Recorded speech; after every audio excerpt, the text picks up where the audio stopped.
My son mocked me, while I lay on the floor, unable to move, so I give him a nightmare he can't wake up. I remember the exact sound my bones made when I hit the kitchen floor. It was not the sharp crack I used to hear when Ray chopped firewood, nor the soft thud of a dropped pillow.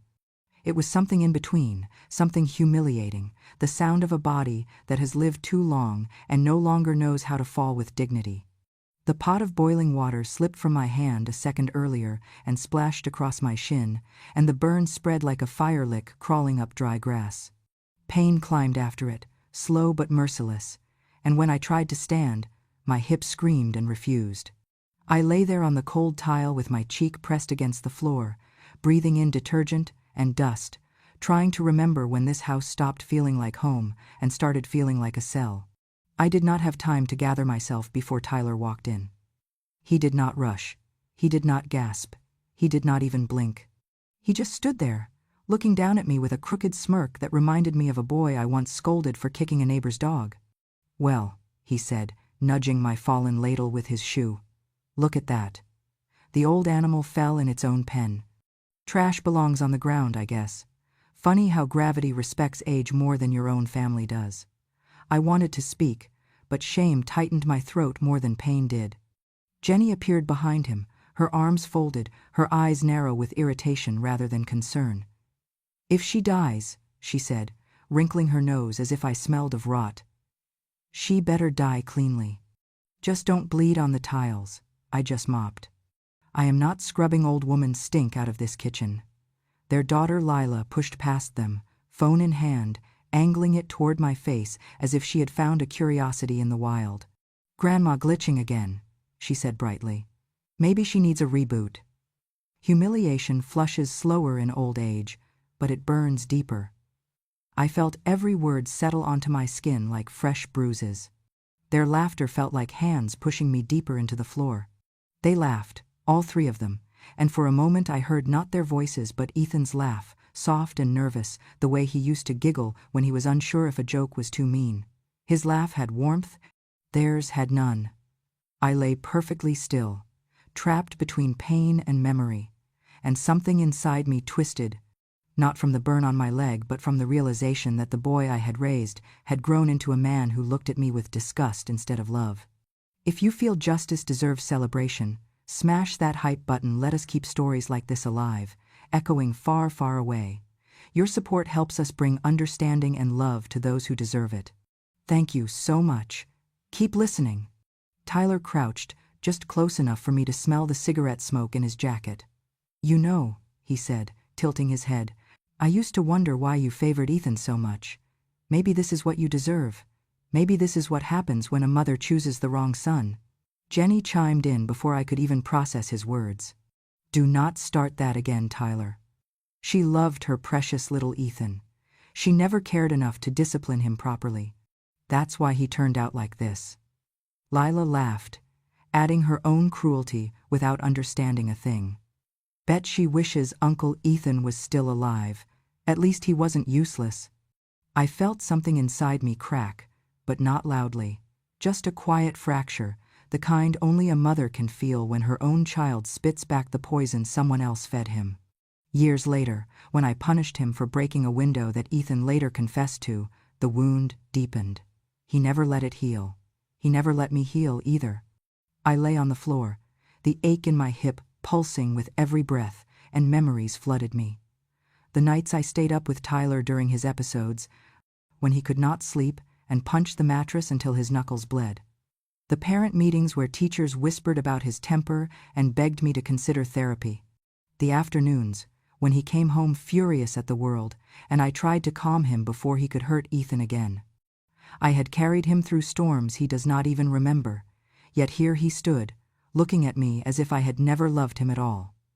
"Get up," he said flatly. "Or stay there. I do not care." I tried to push myself upward, but my arm buckled and the floor rose to meet my cheek again. Jenny sighed dramatically. "She is doing this on purpose. She wants sympathy." Lila giggled. "It is kind of funny. Like watching a turtle try to flip over." I wanted to cry. Not from pain but from the realization that there was no softness left in this house, not a drop of kindness, not even a ghost of the family I once had. I used to believe that Tyler would grow into the man his father hoped he would be, a man who would take care of me when I grew old. Instead, he had become a stranger, one who enjoyed watching me struggle.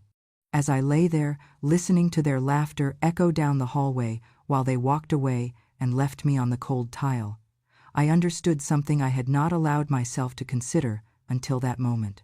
Whatever this house was now, it was not a place where a mother could survive. It was a place where she could only disappear, one fall, one insult, one breath at a time. And somewhere inside the ache, a small and unfamiliar certainty began to form. They thought they were watching me break. But something else was starting to wake. The days that followed my fall were not much different from the days before it. Pain became background noise in that house, as common as the hum of the refrigerator or the distant traffic from the highway. Tyler insisted I sleep in the storage room beside the garage, a narrow space lined with paint cans and old rakes, a place that smelled of damp cardboard and forgotten things. He said it suited me because, in his words, old belongings belong with old belongings. He laughed every time he said it, as if humor could disguise cruelty. Jenny supported him with the steady conviction of someone who believed every harsh act was necessary for the greater good of her own comfort. She would not let me sit at the dinner table, claiming it was tight enough without adding one more chair, even though there were always 2 empty seats. On nights when she cooked, which was rare, she slid my plate onto the counter without looking at me, and I ate standing up like a servant in a house I once paid for. Their daughter Lila, who used to braid my hair when she was little, now treated me like content for her online audience. I wanted to tell her that humiliation should never be entertainment, but whenever I opened my mouth, the words clung to my throat and refused to come out. Tyler followed her lead, perhaps because it was easier than facing the truth of who he had become, or perhaps because her approval mattered more to him than his own mother's well-being. Jenny filled his head with poison, one whisper at a time, telling him that clinging to the past would hold him back. I did not know all the words she used, but I saw their effects. Tyler stopped calling me Mom. He started calling me her, then that woman, and eventually nothing at all. They had plans for me. I overheard pieces of their conversations late at night when they thought I was asleep. Whispers about nursing homes, state facilities, and the cost of long-term care. Jenny wanted me gone, completely gone. But Tyler needed my name to secure a loan for a bigger house, so he convinced her they should wait a little longer. Their waiting looked a lot like cruelty. They began clearing my things without asking. First went the framed picture of Ray and me on our wedding day, the one where he held my hand as if he feared I might vanish. Then they tossed the box where I kept Ethan's last birthday card, a small piece of paper that smelled faintly of old books and the life we once had. Last came my journals, years of thoughts written in ink that had faded as slowly as my influence in that home. Jenny threw them into a trash bag and told Tyler they were hoarder trash. I watched the bag swing from her hand as she carried it out of the house, and with each step she took, something inside me sank further into itself. I tried to speak up once, only once. Jenny had pulled a stack of letters from the drawer beside my bed, the ones Ray wrote me in his 20s, the ones where he promised we would grow old together. She tossed them onto the donation pile as if they were meaningless scraps. I reached out instinctively and whispered, "Those are memories, sweetheart. Please leave them. They matter to me." Tyler did not even glance at the letters. He stared directly at me, his jaw tight and his eyes cold. "You are not part of this family anymore," he said. "Stop acting like your things matter here." I felt the words slice through something deep inside me, something that had already been fraying for years. That was the moment I understood there was nothing left of the boy I raised, nothing left of the home I built, nothing left of the promise Ray made me. And as the pieces of my past disappeared one object at a time, I felt something shift within me, a quiet awakening beneath the hurt. They thought they were erasing me. They did not know they were sharpening me instead. Every insult was a whetstone, every cruelty a spark. I do not remember the moment I tried to stand.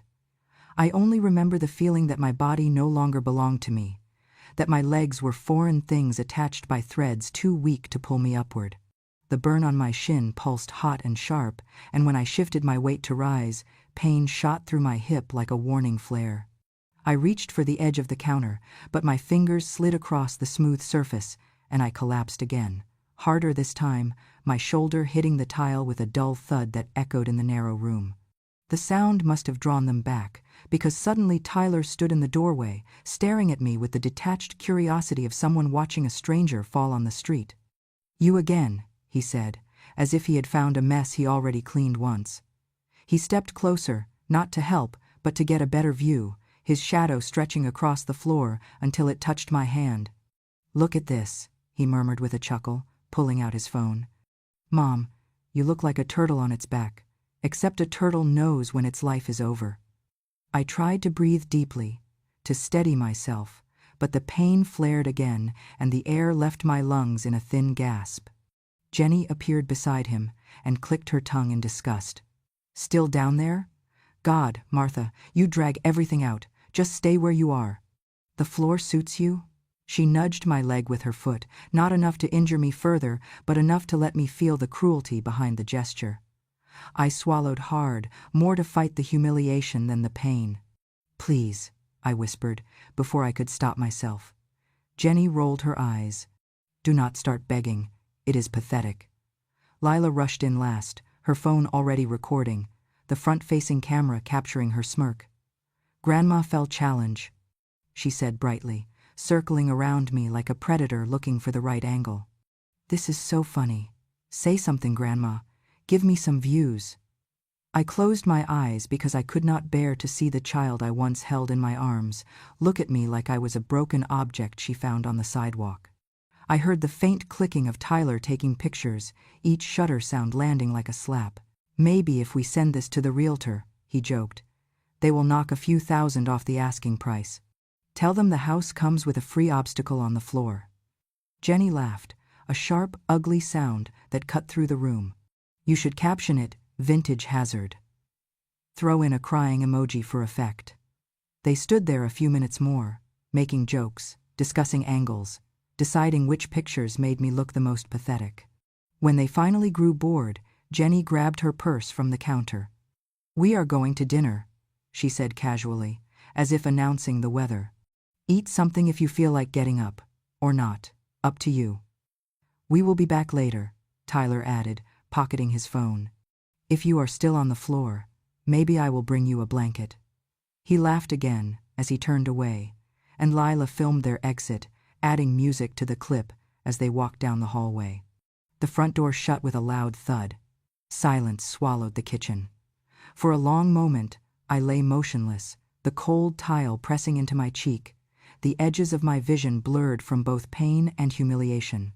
My body begged for stillness, but something deeper inside me demanded movement, as if lying there meant surrendering the last piece of myself I had left. I pushed one hand forward and dragged myself an inch. The floor scraped against my palms. I tried again, another inch, then another. Each movement felt like threading a needle with trembling fingers, slow and clumsy. My hip roared with every shift, but I kept going, because the silence in that house felt too dangerous to stay in. I aimed for the wall first, thinking I might pull myself upright, but the pain told me that standing was a dream I could not reach.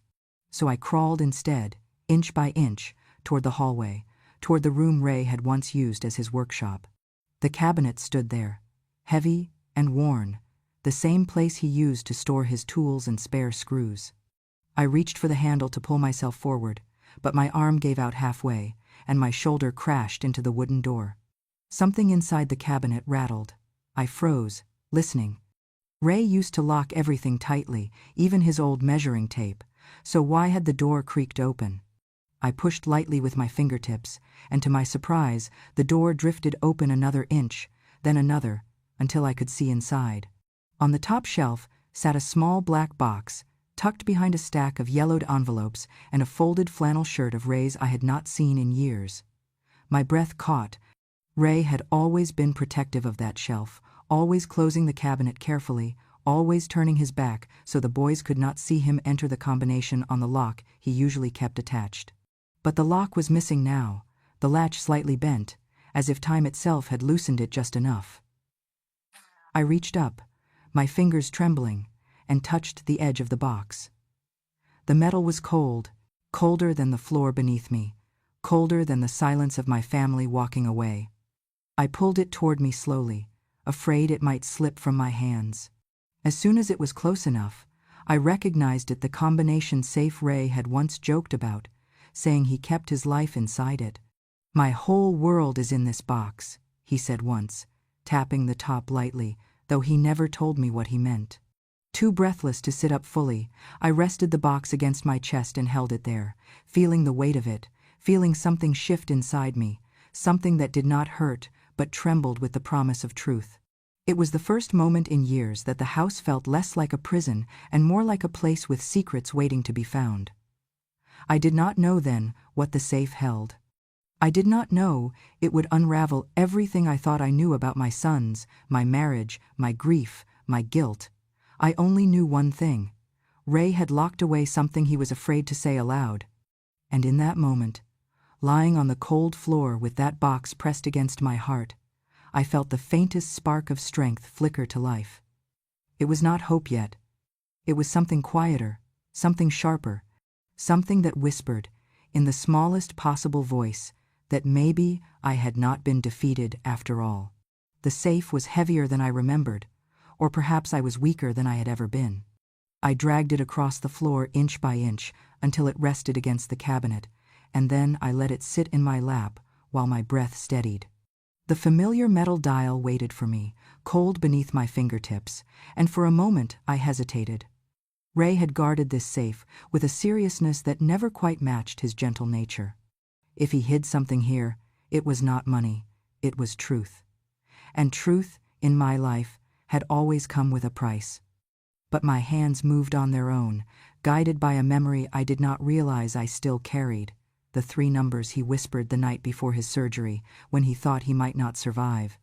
"Just in case, sweetheart," he had said with a tired smile. I had promised him I would never open the safe unless I truly needed it. Tonight, lying bruised and cold on a kitchen floor my own family had abandoned me on, I finally understood what he meant. My hands shook, not from fear, but from the weight of the truth I was about to meet. The lock clicked open with a soft metallic sigh, and the lid lifted smoothly, as if it had been waiting. Inside, neatly arranged as only Ray would arrange them, lay 5 items. The first was a small USB drive, labeled in Ray's handwriting, "E-call." The second was a stack of printed photographs, still frames pulled from security footage. The corner of each picture bore the timestamp of a convenience store camera near the road where Ethan's accident happened. But the third item made my throat tighten. Ray's leather-bound journal, the one he always wrote in late at night when he thought I was asleep. I used to tease him about it, calling it his second brain. Now, seeing it there, I felt a chill. If he put it inside the safe, it contained something he believed the world could not handle.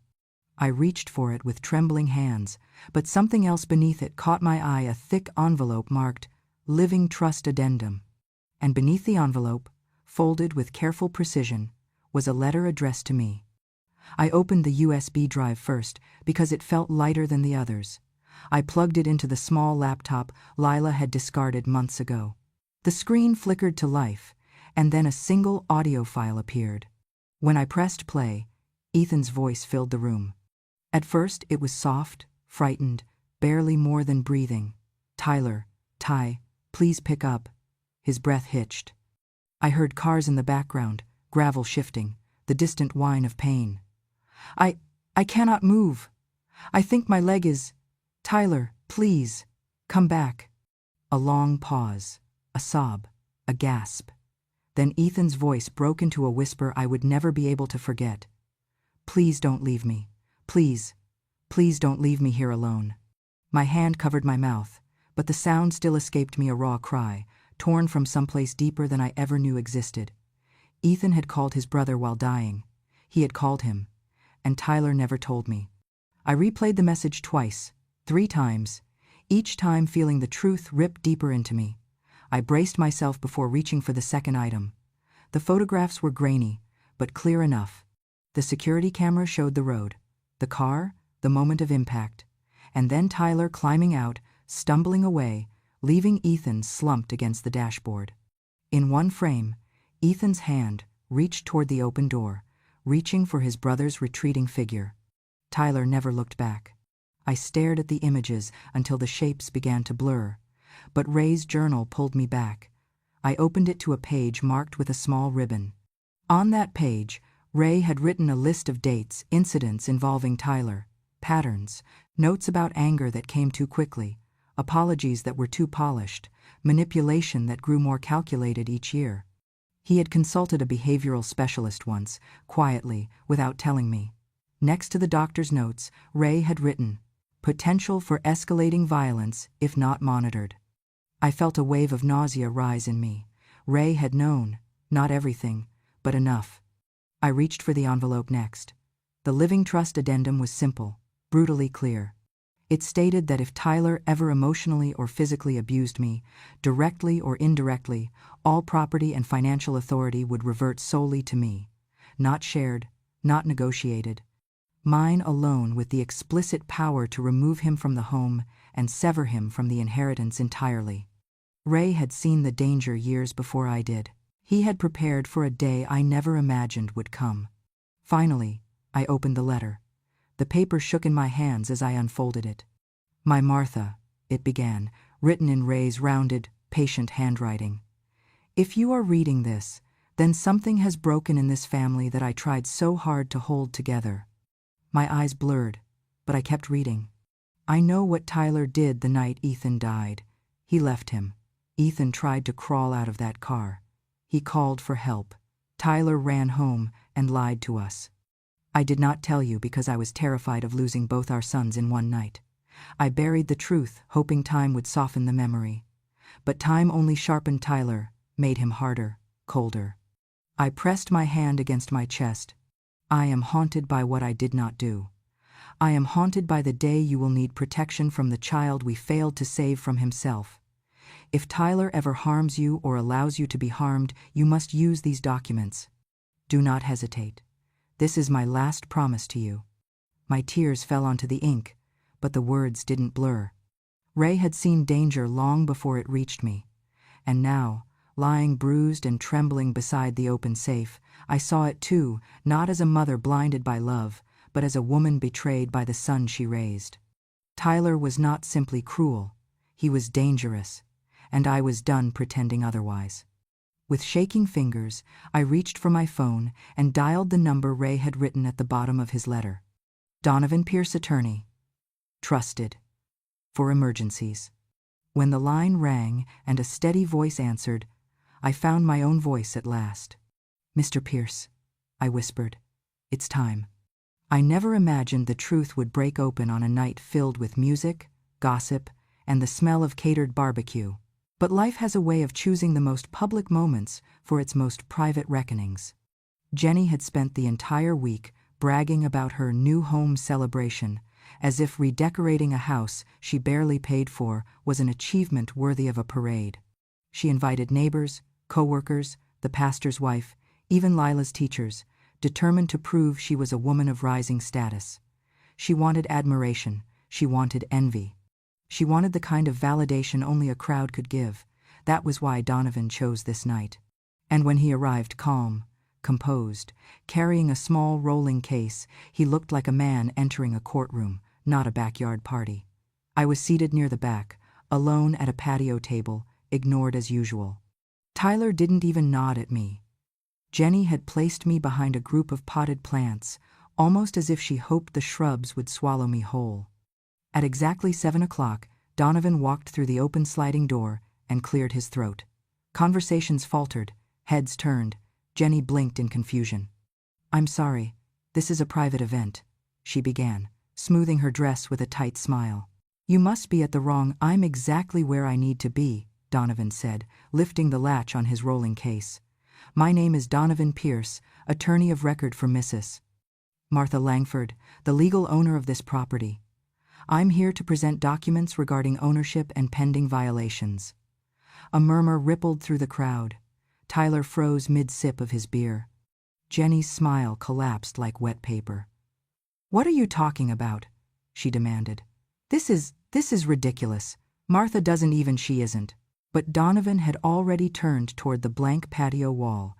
He set up a small projector, connected a USB, and the first image flickered onto the surface, the grainy footage of the car accident, not the crash itself, the aftermath.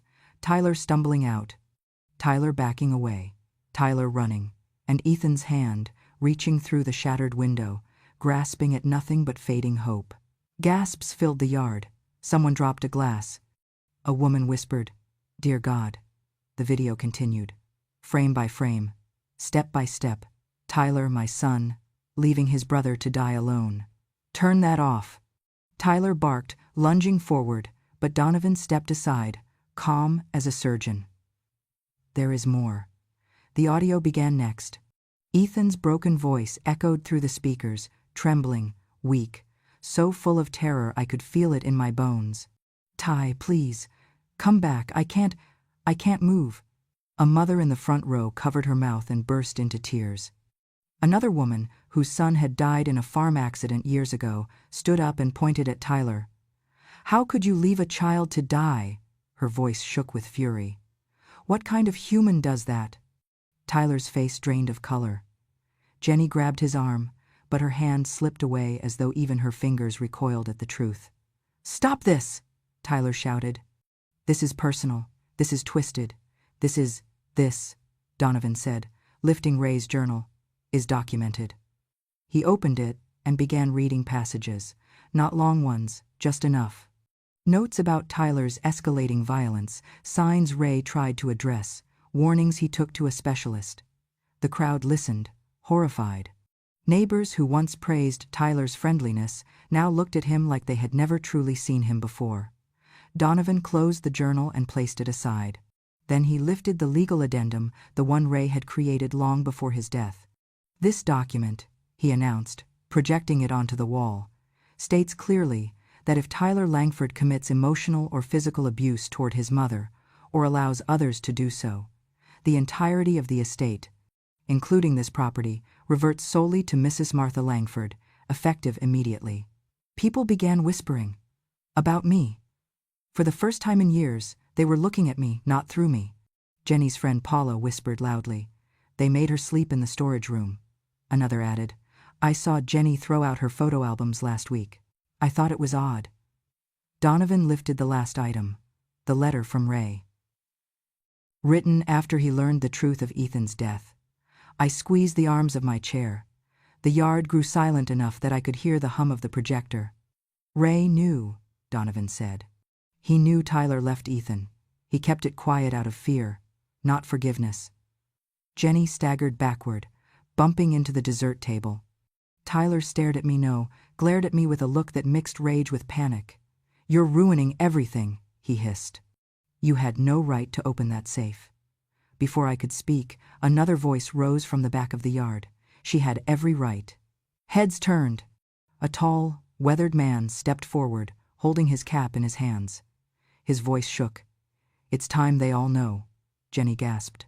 "Dad? What are you doing here?" Her father. A man she rarely mentioned. A man whose face I recognized vaguely from the one time he visited years ago. He looked straight at Tyler, then at me. "I saw you that night," he said. "The night Ethan died. I was working late, fixing the lights at the store. I saw you run from the car. I saw Ethan trying to move." Jenny covered her ears. "Dad, stop it. Stop." "I kept quiet," he continued, his voice cracking under the weight of years. "Because Jenny loved you, because I wanted her to finally have something good. I thought, maybe you'd change." He shook his head. "But you didn't. You only got worse." Silence wrapped the yard again, heavy, suffocating, final. Tyler's mask cracked. Anger twisted his features into something almost unrecognizable. "Mom," he shouted, stepping toward me. "How dare you do this to me? To us, after everything I've done for you?" For the first time in months, maybe years, I stood on my own 2 feet. My hip trembled, but I stood. Not tall, not strong, but unbroken. I looked him in the eye, steady and calm in a way that seemed to unnerve him more than any scream could. "You want to know how?" I said. "Because the truth waits. Even when we don't want to speak it. Even when it hurts. Even when we're afraid." I felt the entire yard lean in as I spoke. "And tonight," I said softly, "the truth finally arrived." Tyler's jaw clenched. He didn't speak again. He couldn't. The truth had already spoken for him, and everyone heard it. The yard was still filled with echoing whispers when the police cars pulled up, their lights washing the fence in flashes of red and blue. I had seen those lights before in this town during accidents, arrests, nights when the quiet prairie turned sharp, but never for my own family. Officers stepped through the gate with a firm purpose, the kind that leaves no room for confusion. The lead officer asked, "Tyler Langford?" Tyler stiffened, jaw tight, eyes darting between the crowd and the officers as if searching for an escape route that no longer existed. "What's this about?" he demanded, though his voice cracked, betraying him. The officer read calmly from the clipboard. "You are being taken into custody under 4 charges. Involuntary manslaughter related to the death of Ethan Langford, hit and run, causing fatal injury, fabrication of evidence following the incident, and felony elder abuse." People gasped. Several backed away from him. It was strange to watch how quickly a crowd shifts around a man once admired, how the body instinctively recoils from something it no longer wants to be associated with. "This is insane," Tyler shouted, but the officers were already moving toward him. He tried to take a step back, but Donovan's voice cut through the air. "There's video evidence, audio evidence, signed testimony, and a legal confession withheld for years." Tyler spun toward me, fury twisting his features. "You did this. You ruined my life." I held his gaze, steady, calm. "No," I said softly. "You did." When they placed the cuffs on him, the yard fell so silent I could hear the faint rustle of leaves from the cottonwood tree near the fence. One by one, people turned away from him. Neighbors who once shared beers with him, parents who once complimented his helpfulness, teachers who once praised him. They looked at him now the way people look at something rotten left too long in the sun. As they let him out, someone muttered, "Monster." Someone else whispered, "Poor Ethan." Another said, "I can't believe we didn't see it." But I had seen it. Too late, but I had seen it. Jenny tried to follow the officers, shouting after them, but another officer stepped in front of her. "Ma'am," he said firmly, "you are not under arrest at this time, but you will need to come in for questioning regarding withholding evidence and participation in elder neglect." The color drained from her face. "I what? I didn't do anything." "You knew," the officer replied. "We have statements indicating you were aware of the treatment toward Mrs. Langford and participated in it." Jenny's friends, women who had spent the past hour bragging and gossiping beside her, began quietly slipping out the back gate, avoiding eye contact as if abandoning a sinking ship. One whispered, "She let her mother-in-law sleep in a storage room? God, no." Another shook her head. "I'm not getting involved with that family again." Within minutes, Jenny stood practically alone, trembling, trying to call someone, anyone, but every call went to voicemail. Her social circle, so carefully curated, fell apart in a single night. And for the first time, I saw something unfamiliar in her face. Fear. Not anger. Not contempt. Fear. But the one who surprised me most was Lila. While her parents shouted and struggled and tried to maintain whatever crumbling dignity they had left, she stood frozen near the edge of the yard, the blue light flickering against her pale face. She wasn't filming. She wasn't smirking. She wasn't mocking. She was staring at the projection still frozen on the wall, Ethan's hand reaching through the shattered window. I watched her swallow hard, her lips trembling as she whispered, almost inaudibly, "He was calling for help." She covered her mouth with both hands. "He was calling Uncle Tyler." A teacher approached her cautiously. "Honey, let's step away from the screen." But Lila shook her head, eyes overflowing. "He left him," she cried, choking on the words. "Dad left him. Uncle Ethan. He was in pain, and he left him." Her tears poured freely now, messy and unrestrained, the kind children can't hide when they finally see something horrible clearly for the first time. One of the officers approached gently. "Miss Lila, your school will be contacted. There will be a temporary suspension for recording and mocking your grandmother, and we strongly recommend psychological counseling." Lila didn't fight it.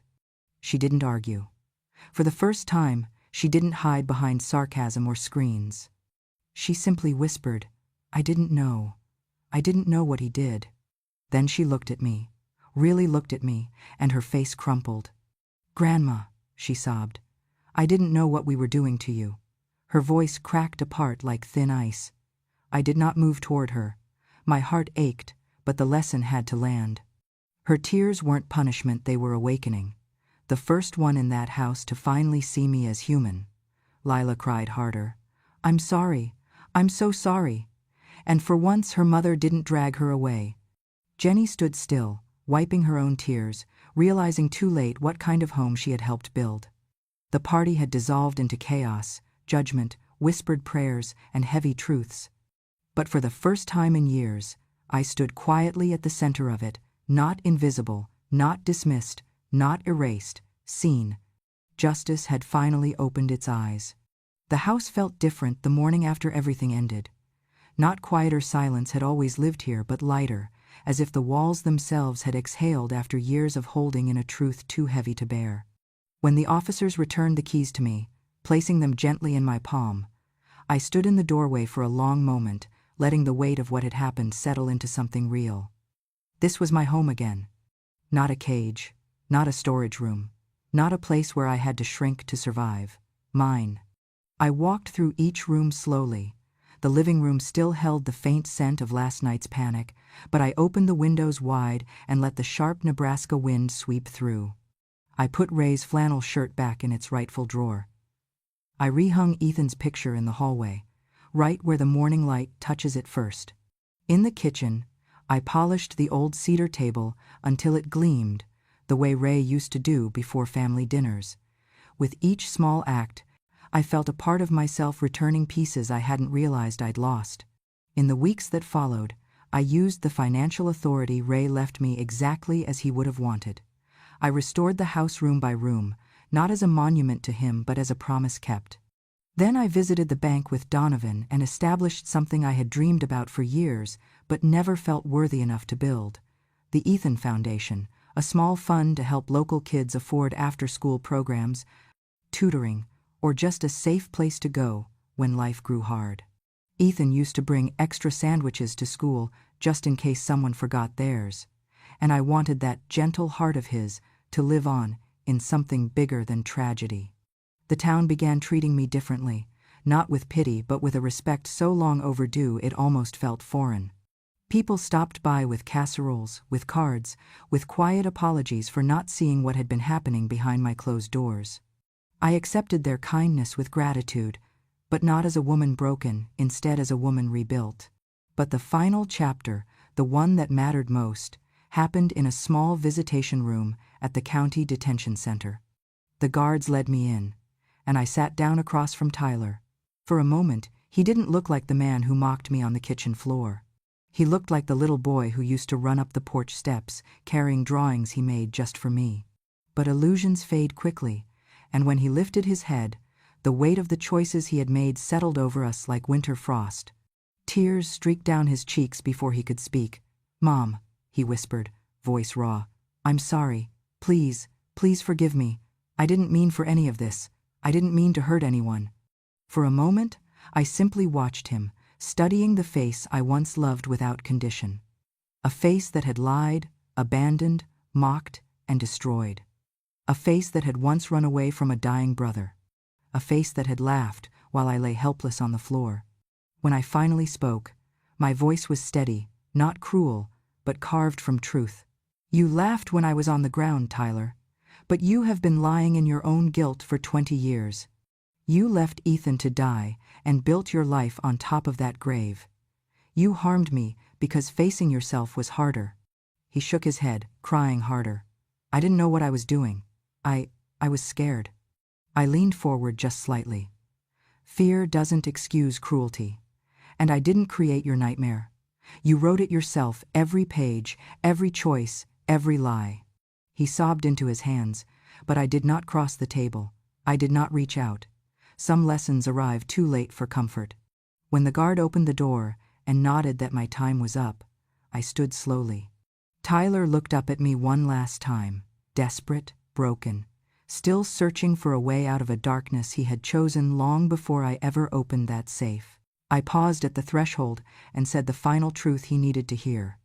Some nightmares come from demons. But yours, Tyler, came from the mirror. And then I walked out. The sunlight outside was warm against my face, the kind of Nebraska sun that stretches wide across the plains and makes even the oldest bones feel alive again. For the first time in decades, I felt it fully. I stepped forward, not as a victim, not as a burden, but as a woman who finally belonged to herself. I was living again. You know, after all these years, after all the nights I cried quietly into my pillow so no one would hear, after all the times I wondered whether my life still mattered, there is one thing I've learned. Cruelty echoes, but so does truth, and truth always finds its way home. If you stayed with me through this story, thank you. From an old woman who once thought her voice no longer carried, it means more than you know. I hope you felt the justice, the healing, and the reminder that no matter how dark a family can become, light still exists for those who refuse to give up on themselves. And if you want to hear more true stories from women like me, women who loved, who lost, who endured, and who finally rose, then I'd be honored to share my porch with you again. So, go on, sweetheart. Subscribe to Grandma True Stories. Stay close, stay kind, and let these stories travel farther than the silence we once lived through. Until next time, this old heart of mine thanks you for listening.